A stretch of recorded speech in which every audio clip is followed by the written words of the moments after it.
यही कहूंगा कि उपचुनाव है, हमें और आपको और ख्याल रखना है कि हमारी कोई भी वोट खराब ना। हमारा जिनसे मुकाबला है वो तो चाह ही नहीं रहते कि आपकी वोट गिर पाए। जो पीडीए की बात करते हैं, पीडीए का फुल फॉर्म है पर्सनल डेवलपमेंट ऑफ एरा गैरा। अब गैरों की क्या करोगे? जो गैल है उनका ख्याल रखो। कौन गैल रहा? मिथिलेश पाल आपके नहीं। अब चौथी बार किसके सिंबल पे लड़ रहे हैं चुनाव? लोकदल, राष्ट्रीय लोकदल के हैंडपंप के चुनाव चिन्ह पर चौथी बार मैदान में आई है।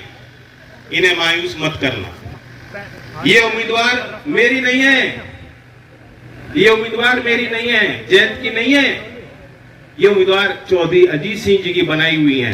चौधरी अजीत सिंह जी ने खड़ा किया था इनको आपके बीच, और उन्हीं की छत्र छाया में बार बार इन्होंने मौका मिला। चुनाव हारी, तब भी उन्होंने मेहनत करी। 2.5 साल में आपने जिता दिया, और 2.5 साल का जो अगली किस्त आपसे मांग रहे हैं। तो मैं यही कहने आया हूं, अब तो मेला भी हमारा स्नान का आगे हो गया। और जो पीडीए की बात कर रहे थे, जो कह रहे थे संविधान खतरे में है, लोकतंत्र खतरे में है, वो नहीं चाह रहे थे कि यहाँ गांव देहात के लोगों की वोट पड़ जाए। उन्हें अच्छी तरह भली भांति मालूम है कि गंगा स्नान में कौन लोग जाते हैं, गांव के लोग, साधारण लोग। पहले तो बहुत बड़ी प्रथा थी, बैल वैल सजा के पूरी लेके चलते थे। हमारा तो यही पर्यटन भी है, यही आस्था भी है, यही धर्म है, यही परंपरा लंबी रही। तो क्यों उन्होंने विरोध किया इस बात का? मैंने देखा कि उन्होंने, अखिलेश जी ने ट्वीट किया कि ये तो डर गए, इसलिए चुनाव की तारीख हटा दी। वो ये भी कह सकते थे कि अच्छा निर्णय लिया। एक तरफ आप कह रहे हो संविधान खतरे में है, और दूसरी तरफ जो संवैधानिक संस्था है चुनाव आयोग, रोज उसको कटघरे में आप खड़ा करते हो। चुनाव में भी हारा था, चौधरी अजीत सिंह भी चुनाव हारे थे। एक बार उन्होंने जो है पोलिंग, जब काउंटिंग हो रही थी, काउंटिंग के बाद निकल के उन्होंने ये नहीं कहा कि रिकाउंटिंग कराओ या ये कराओ या चुनाव है हमने क्या कर दिया, कभी नहीं कहा उन्होंने। बताओ, आप सब लोग गवाह हो, नहीं कहा उन्होंने, स्वीकारा निर्णय ठीक है। और दूसरी तरफ वे लोग हैं जो बार बार हार भी रहे और हार मानने को तैयार नहीं। जो गंगा स्नान में लोग जाना चाह रहे हैं, उस परंपरा का भी सम्मान नहीं करते, उस परंपरा को भी कभी आदर नहीं करते, अनादर कर रहे हैं वो लोग जो कह रहे हैं कि क्यों तारीख टल गई। तारीख इसलिए टल गई कि मीरापुर के गांव की वोट वहां पड़ जाए बक्से में, ईवीएम में। जो ईवीएम में आप जिस ईवीएम को गाली देते हो और उस ईवीएम के लिए वोट मांगते हो, आप नहीं चाहते थे कि गांव देहात के लोग, उनकी वोट वहां पड़ जाए। आप चाह रहे थे वो स्नान में व्यस्त रहें और यहां से हम चुनाव पे कब्जा कर लें।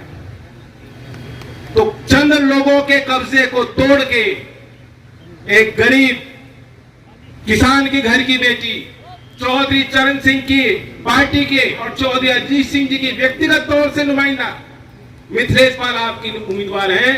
इन्हें भारी वोटों से इन्होंने जो जीती थी, वो भी बाय इलेक्शन था। इनकी किस्मत है बाय इलेक्शन की एक्सपर्ट। लेकिन तब वोट मिली थी, कितनी मिली थी? जीत गई थी फिर। अब तो दुगनी करनी पड़ेगी। अब मैं ये नहीं बता रहा कितनी मिली थी, हिसाब आप लगा लेना। मैं ये चाह रहा हूं दुगनी मिलनी चाहिए, दुगनी की बात कर रहा हूं, दुगनी दे दोगे? धन्यवाद। में पंचायत थी, क्या कुछ मजबूत गांव है, बड़ा गांव है, 4800 वोट इस गांव में है। आसपास के भी गांव के मौजूद लोग आए हैं। बहुत उम्मीद है ये लोकदल का मजबूत क्षेत्र रहा। एनडीए के उम्मीदवार हैं, हमारे सहयोगी दल के सभी समस्त नेता पूरी ताकत से लगे हैं। मैं उनको भी आभार व्यक्त करता हूं। बीजेपी के अध्यक्ष जी हम मेरे साथ खड़े हैं, और निषाद पार्टी के भी उम्मीदवार, मतलब उनके जो यहाँ जिले में जो नेता है वो आए। पीडीए में ही आपने क्या है पीडीए की वो तो बता दी मैंने। चौधरी साहब, गन्ने को लेकर किसान परेशान है पश्चिम उत्तर प्रदेश का। देखिए, इस पहले मांग उठाए थे, ऐसे मांग नहीं उठा। मीरापुर में जो 3 मिल हैं, जिसके प्रभाव क्षेत्र का ये क्षेत्र है जहाँ सप्लाई होता है, यहाँ पेमेंट की समस्या नहीं है। उसका मैंने पूरा जायजा लिया। पूरी प्रयास है हम लोगों के जो जनप्रतिनिधि रहे, उनका भी प्रयास रहा। सरकार को मैं धन्यवाद भी देता हूँ कि मोरना मिल के विस्तार के लिए विशेष बजटीय आवंटन करते हुए मुख्यमंत्री ने यहाँ स्थानीय मौजूद किसानों की बात मानी। मुख्यमंत्री कह रहे हैं कटोगे तो बटोगे, डर गए हैं इस बयान पर आप? अखिलेश यादव ने ट्वीट किया है कि ये चुनाव से डर गए हैं, तारीख आगे बढ़ने पर चुनाव षड्यंत्र क्या, चुनाव आयोग भी षड्यंत्र रचेगा क्या? लोकतंत्र में ज़्यादा वोट पड़ेंगी तो लोकतंत्र और मजबूत होगा, उनकी जड़ें मजबूत होंगी लोकतंत्र की। लोगों को मौका पूरा मिलना चाहिए। गांव देहात का इतना बड़ा त्यौहार है, गंगा स्नान का अपमान अखिलेश जी कर रहे हैं, तो जो पश्चिमी उत्तर प्रदेश में आएंगे उनको इस बात का जवाब भी देना पड़ेगा। मुख्यमंत्री कह रहे हैं कटोगे तो बटोगे, आप क्या कहेंगे इस पर? उन्होंने उनकी बात है। चलो भैया, धन्यवाद। चलो।